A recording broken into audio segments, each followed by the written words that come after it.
in fighting all kinds of discrimination in all sectors of the Philippine society. Na ang mga empleyado ng PhilHealth ay konektado sa isang scam kung saan ang balik paggamit ng mga pondo ay sumasaklap sa mga pagbabayad para sa mga husgayan.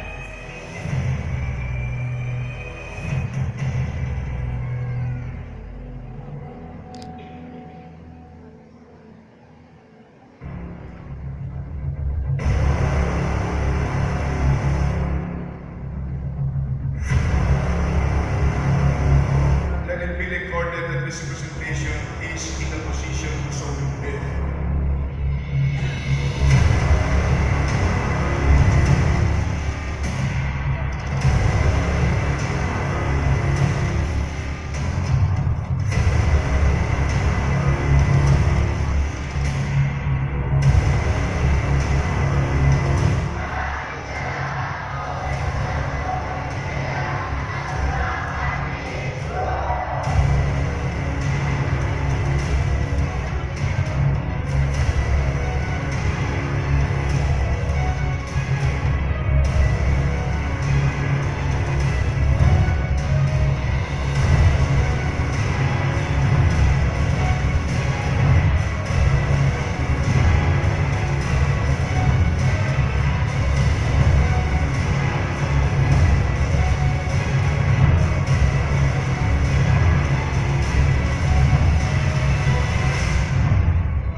You have to fight for the rights of God over every nation.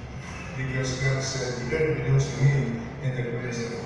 It's important when we are reading presiding come of Jesus, we prepare to become for our beloved country, to be a blessed nation of God.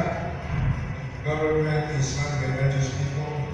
What can be done for 30 years can be done in 3 years.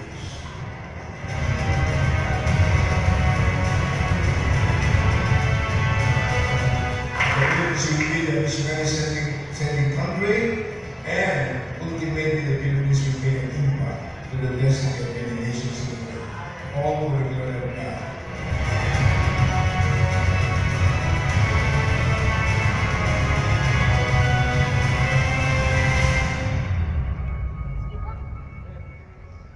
Sa loob at labas ng JIL at ng Kongreso, siya ay nananatili para sa Diyos at Bayan. Our President and Spiritual Director, House Deputy Speaker of the 18th Congress, Brother Eddie Villanueva.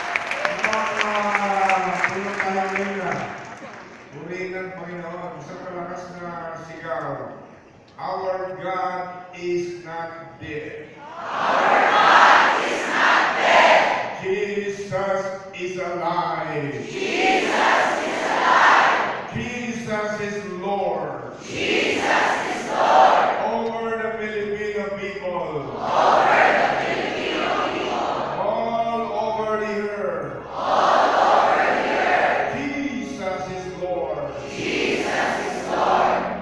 All over the earth. All over the earth. Hallelujah. Praise the Lord. Hallelujah. Praise the Lord.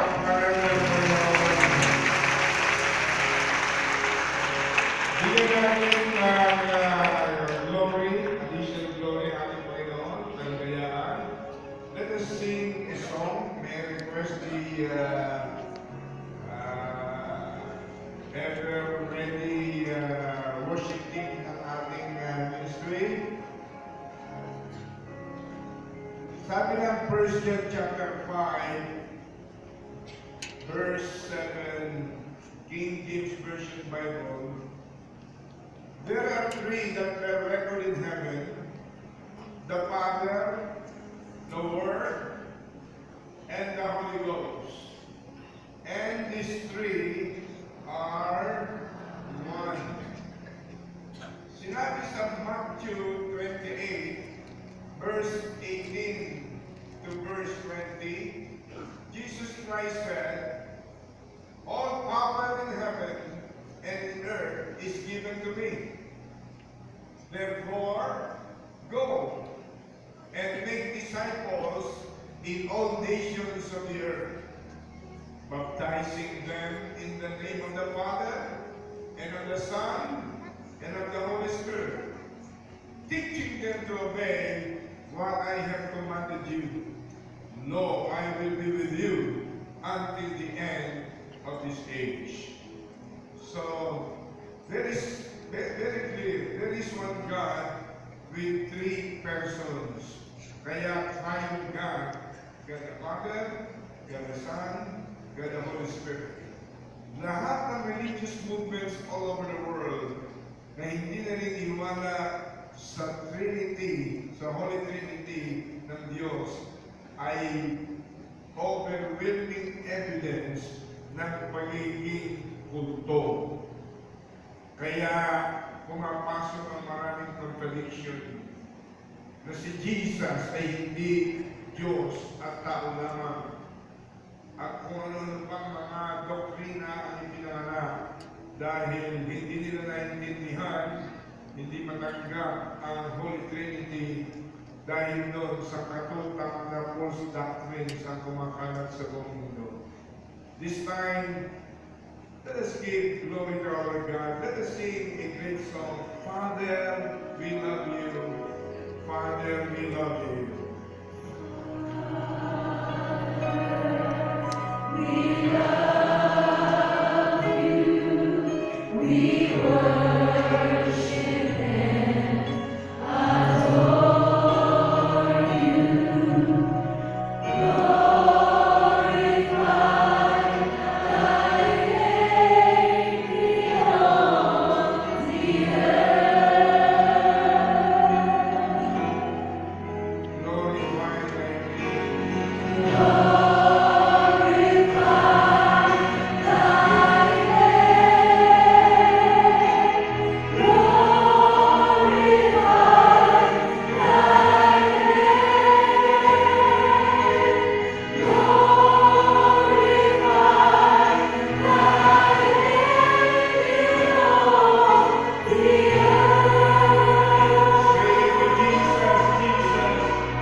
Lord, I ask sa mas mahinang tinig dyan sa mga whisper.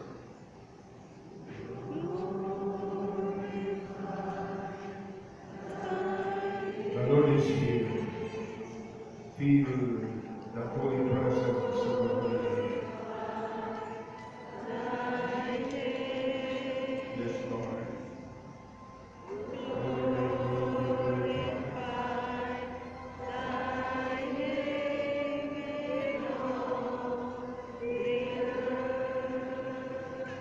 Manahimik tayo lahat sandali. Let's all be silent. Galangin natin ang presensya ng banal na buhay ng Diyos na nagsabing kung may dalawang tatlong nagkakatipon sa kanyang pangalan, siya ay nasa kabilang kalagitnaan. Samahin natin ang banal na presensya ng aming Panginoon. The presence of God is here.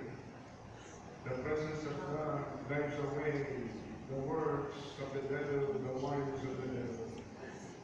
The presence of God brings salvation. The presence of God brings healings, deliverance. The presence of God brings down the treasury of wisdom and knowledge and revelations from the Lord. Hallelujah. The presence of God opens the windows of heaven for all of us here. Hallelujah. Panginoon, maraming salamat sa iyong presensya. Kilala mong bawat lalaki babae na nasa aming kalagitnaan dito sa special day na ito na pinamagatan Vision Casting One-Day Conference. Panginoon, ano man ang pangangailangan, ano man ang kakulangan ng bawat lalaki babaeng narito sa iyong paningin, punan mo, Panginoon, ang pangangailangan ng bawat isa. Buksan mo mga bintana ng kalangitan at tunay na ibuhos mo lahat ng pangangailangan ng mga Kapinananampalataya ang bawat lalaking babaeng narinig, dinala mo ang kanilang mga pasalagan na ito sapagkat kabilang sila sa iyong mga tinawag at pinili. Kabilang sila sa mga lalaking babaeng you have called and chosen for a divine purpose. Kaya puspusin mo sila ng kanilang pangangailangan, kalusugang pangkatawan, kalusugang pangkaisipan, kalusugang pang-espiritu at kaluluwa ay ibuhos mo sa bawat isa, Panginoon.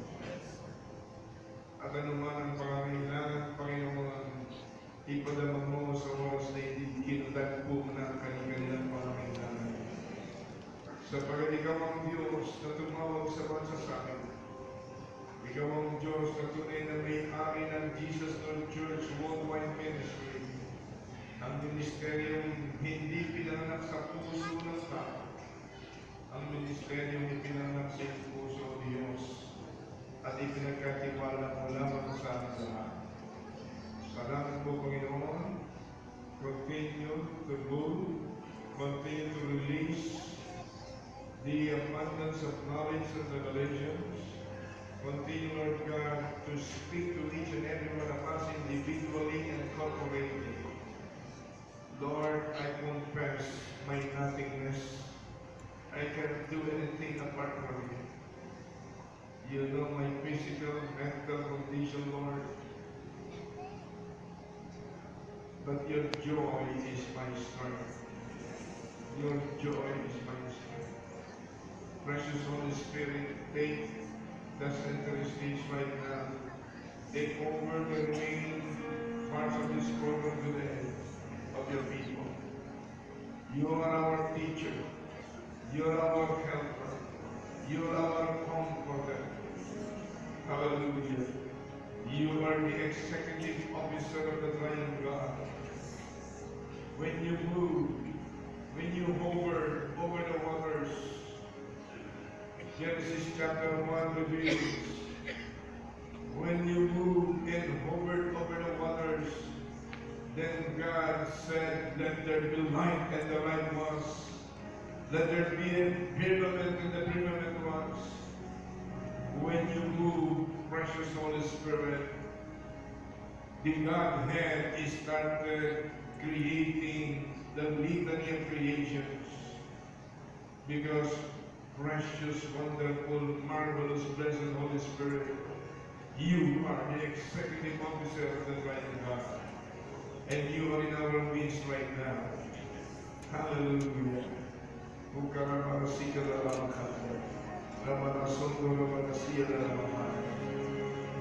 Lord, Holy Spirit, continue to be the director of this program. Encapsulate us all with your glory. Take control of the spirit, soul, mind, and tongue person.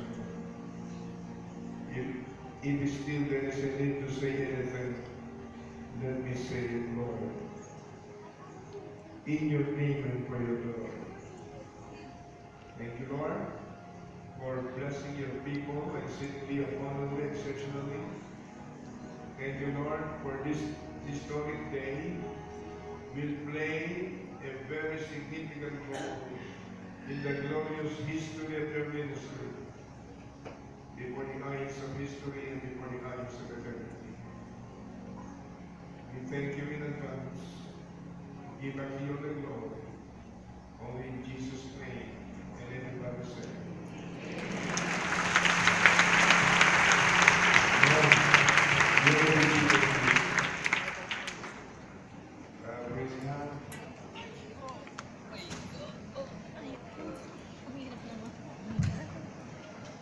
Praise the Lord. Purihin ang Panginoon at today ay tinakda ng Panginoon ang magkaroon ng tinatawag na vision.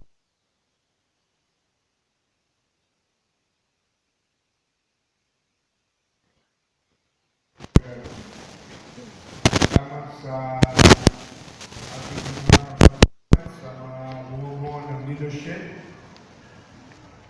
na Executive Management Board, nandito sila. At salamat din.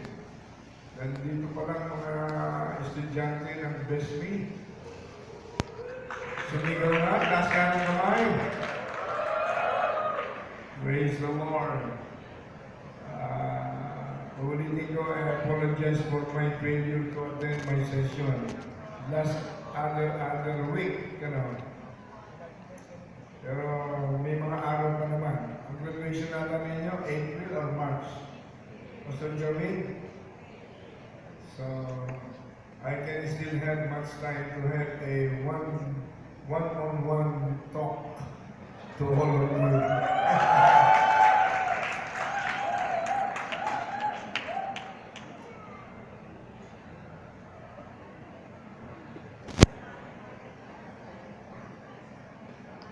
Praise the Lord. Hallelujah. Praise God. Oh, thank you. Thank you for your initiatives. Si Congressman Domeng at si Pastor Bogote nagkagay ng upuan kasi iniisip nila baka katulad naman ni Dr. Charles Stanley na nagtuturo pero nakaupo. Pero may edad ngayon, 90 anyos na.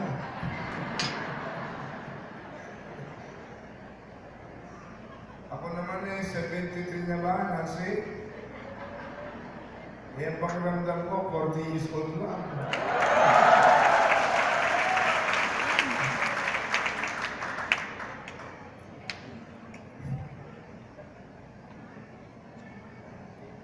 Pero noong Christmas, sisimula pa lang ako ng Christmas Day, ako ang speaker.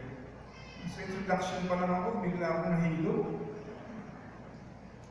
Kaya pinalitan agad ako ni Pastor Bobo.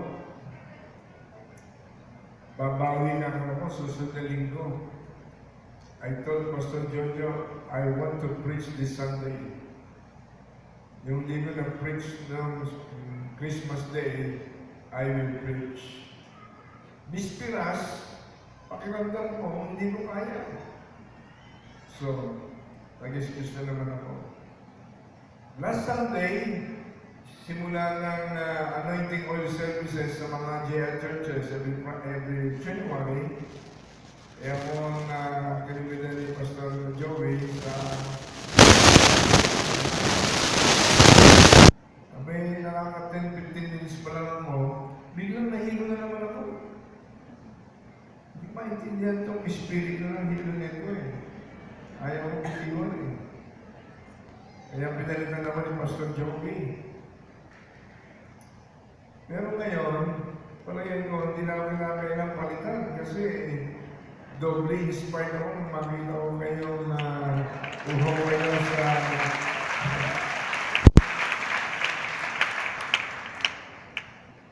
magtatapat ako sa inyo kasi ang tulog ko, ang aking average sleep, 3 to 4 hours a day.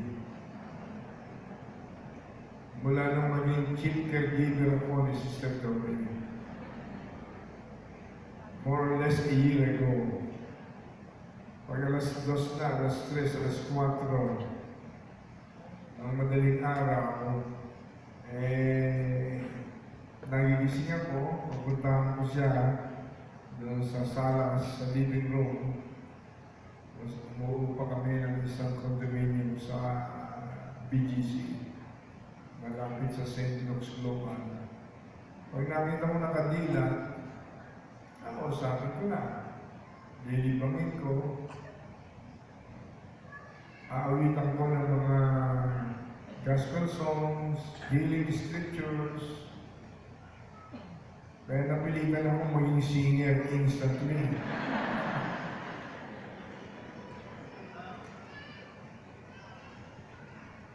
Kaya everyday yun. Kaya pag binilang ko ang aking average sleep, 4 hours a day, or almost 1 year. Kaya yung aking metabolism affected everything. But I don't regret kasi it is my joy to serve my beloved wife. And I don't give up. Our family doesn't give up. One day, she will experience complete, total recovery and complete manifestation of supernatural divine healings from her brain up to the soles of her feet. Because I believe in my heart, the God